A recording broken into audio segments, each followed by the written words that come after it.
नमस्कार। आज मैं दोहरी जो आज खुशी का दिन है। सबसे पहले तो आज प्रथम पातशाह श्री गुरु नानक देव जी महाराज जी का प्रकाश पुरब है। उसकी सबको बहुत बहुत बधाई, लख लख बधाइयाँ। और जो दूसरी बड़ी बात आज के दिन हुई है, डेमोक्रेसी, प्रजातंत्र की बहुत भारी जीत हुई है। आज करीब 1 साल के जद्दोजहद के बाद, बहुत लंबी लड़ाई लड़ने के बाद, किसानों के सामने और किसानी के सामने एक ऐसे व्यक्ति को झुकना पड़ा जिसे झुकना नहीं आता। उस व्यक्ति ने ये ख्याल नहीं किया किस किस के घर सूने हो गए, किस किस की मांगें सूनी हो गई, किस प्रकार से किसान साथियों ने सिंघू बॉर्डर हो, टिकरी बॉर्डर हो और देश में कई जगहों के ऊपर बारिश हो, आंधी हो, गर्मी हो, ठंड हो, ऐसे विषम परिस्थितियों में किसानों को सड़क पे रहना पड़ा साल भर, एक लंबा अरसा। लेकिन किसानों ने दिखा दिया कि जब वो ठान लेते हैं तो बड़ों बड़ों को झुकना पड़ता है।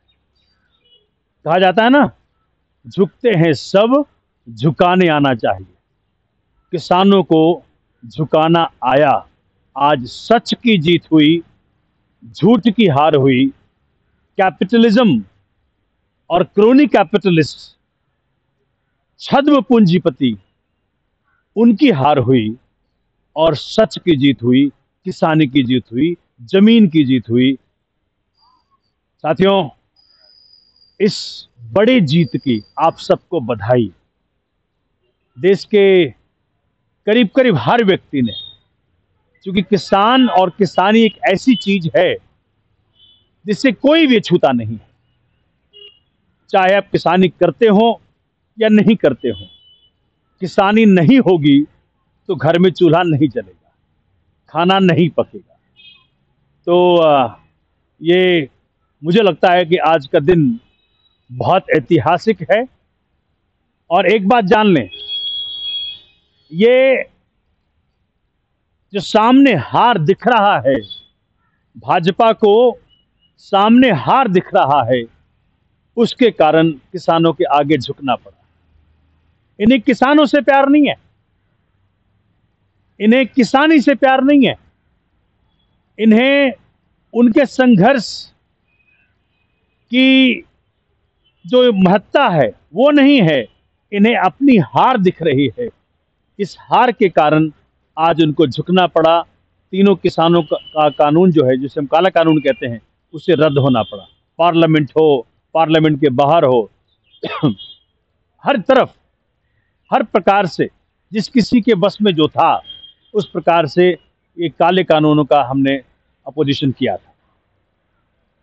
पहले इन्होंने पेट्रोल और डीजल के दाम घटाए, उसके बाद कह रहे हैं कि रसोई गैस पे जो सब्सिडी जो इन्होंने वापस ले लिए थे, शायद वापस ला रहे हैं।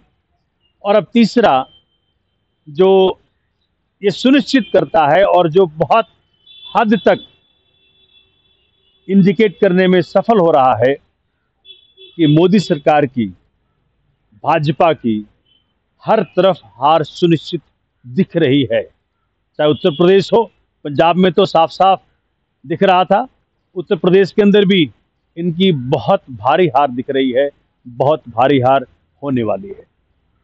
क्योंकि अमित शाह जी ने कहा था कि जब उत्तर प्रदेश जीतेंगे तब 24 जीतेंगे। तो अब ये जान गए हैं कि उत्तर प्रदेश जो सबसे बड़ा राज्य है देश का, वहां भी इनकी हार सुनिश्चित हो चुकी है। तो सबको बहुत बहुत बधाई। लेकिन एक लड़ाई और है, वो है एमएसपी, जो minimum support price Swaminathan report के अनुसार जो तय किया गया था, उसकी लड़ाई जारी रखनी है। किसान की जो किसानी है, जो उसकी उपज है, दुनिया में सब कुछ के रेट बढ़ गए, एजुकेशन के रेट बढ़ गए। किसान अपने बच्चों को पढ़ाए तो कैसे पढ़ाए, लेकिन उसकी कमाई का रेट नहीं बढ़ा। किसान की जो उपज है उसका रेट नहीं बढ़ा। तो मुझे लगता है कि ये जो अपना संघर्ष है, इसका अगला पड़ाव होना चाहिए एमएसपी के ऊपर कानून की मांग। तब जाकर के ये संघर्ष पूर्णतम रूप से सफल हो पाएगा। आप सबको अंततः मैं बहुत बहुत बधाई देना चाहता हूं कि लंबी लड़ाई रही और उन जिन घरों से व्यक्तियों की जानें गईं, उन सारे किसान साथियों की शहादत को नमन करता हूं और मांग करता हूं कि उन सारे किसान साथियों को शहीद घोषित किया जाए। उनके परिवारों को 1-1 करोड़ रुपया सहायता राशि दी जाए, उनके परिवारों को 1-1 नौकरी दी जाए। तब जाकर के जो थोड़ी सी एक हम मलहम लगा पाएंगे उनके ऊपर, वो सफल हो पाएगा। तो सभी स्पेशली किसान साथियों को बहुत बहुत बधाई और देश के हर व्यक्ति को इस बात के लिए बधाई कि आपकी जीत हुई, एक अहंकारी राजा की हार हुई। वैसे राजा तो डेमोक्रेसी में कोई नहीं होता, प्रजा ही होती है, लेकिन जो अपने आप को राजा मान बैठा था उसकी हार हुई और देश के अंदर खुशियों की लहर वापस आई है। बहुत बहुत बधाई।